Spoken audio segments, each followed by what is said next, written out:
네, 한동훈 대표가 오늘 SNS에 글을 올려 윤 대통령이 어제 기자회견에서 사과를 했다며 이제는 즉시 특별감찰관 임명 절차를 추진하겠다고 밝혔습니다. 민주당은 대통령 회견에 반성이 없었다고 비판하고 김건희 여사 특검법 처리에 속도를 내고 있습니다. 취재기자 연결하겠습니다. 정인용 기자. 네, 국회입니다. 네, 먼저 국민의힘 한동훈 대표가 윤 대통령 기자회견에 대한 입장을 내놨다고 하는데 이 내용부터 전해주시죠. 네, 대통령실을 향해 김건희 여사 논란 대응책을 요구해온 한동훈 대표가 윤 대통령의 어제 기자회견에 첫 입장을 냈습니다. 한 대표는 자신의 SNS에 대통령이 현 상황에 사과하고 인적쇄신과 특별감찰관의 조건 없는 임명 등을 국민께 약속했다고 적었습니다. 이제 중요한 건 민심에 맞는 수준으로 구체적이고 속도감 있게 실천하는 거라며 민심과 함께 가지 않으면 아무것도 할 수 없다고 강조했습니다. 그러면서 당은 특별감찰관 임명 절차를 즉시 추진하겠다며 필요한 준비 절차를 지시했다고 전했습니다. 한 대표는 민주당의 내일 장외 집회를 고리로 이재명 대표에 대한 비판도 이어갔습니다. 특정인의 법원 유죄 판결을 막기 위해 진영 전체에 총동원령을 내렸다며 이런 장면은 대한민국 건국 이래 없었다고 지적했습니다. 이런 겁박에 사법부의 독립과 공정성이 무너지면 나라가 무너진다며 국민과 힘 모아 지켜내겠다고 강조했습니다. 추경호 원내대표도 이 대표의 사법 리스크를 파고들며 어제 대통령 사과를 적극 엄호했습니다. 들어보겠습니다.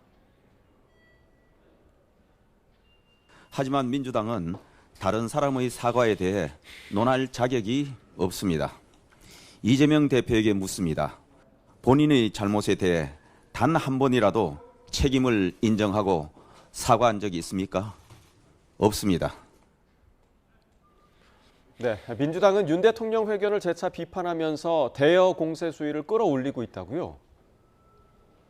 네, 그렇습니다. 민주당은 어제에 이어 오늘도 윤 대통령 회견에 비판을 쏟아냈습니다. 이재명 대표는 윤 대통령이 회견에서 반성은 없고 국민 앞에 솔직하지도 못했다며 국정기조 전환을 거듭 촉구했습니다. 들어보겠습니다. 뭘 사과했는지 모르겠다는 국민들의 말씀이 많았습니다. 진솔한, 진지한 성찰과 사과 그리고 국정기조의 전면 전환이 꼭 필요하다는 말씀. 박찬대 원내대표는 윤 대통령 회견을 지켜본 국민은 자괴감이 들었다며 김건희 여사 특검의 당위성과 명분을 더욱 확고하게 만들었다고 목소리를 높였습니다. 그러면서 분노한 민심에 휩쓸려 사라질 것인지 국민의 편에서 함께 싸울 것인지 선택하라며 국민의힘 의원들에게 결단을 촉구했습니다. 민주당은 현재 진행 중인 법제사법위원회 전체회의에서 김건희 여사 특검법을 통과시키고 오는 14일 본회의에 법안을 올리겠다는 입장인데 여당은 해당 법안이 위헌적이고 수사 중립성을 훼손한다고 반발하고 있습니다. 여야 입장 차례로 들어보겠습니다. 아내의 불법 범죄를 특검이 수사하는 것이 인권 유린이고 제1야당 대표에게 정치 검찰을 동원한 정치 탄압은 인권 보호입니까? 수사기관의 독립성을 주장하시는 분들이 민주당이 정하는 사람을 검사로 임명하겠다 이렇게 얘기하는 겁니다. 얘기를 듣다 보면 눈이 풀려요. 그런 궤변은 제발 멈춰주시기 바랍니다.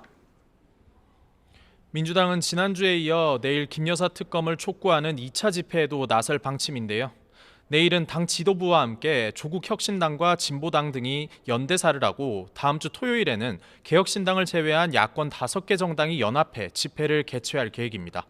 다만 장외 규탄 대회와 특검법 처리 시점이 이 대표의 1심 선고 시기와 맞물리면서 판결에 따라 자칫 집회와 특검 추진 명분이 흔들릴 수 있다는 관측도 나오고 있습니다.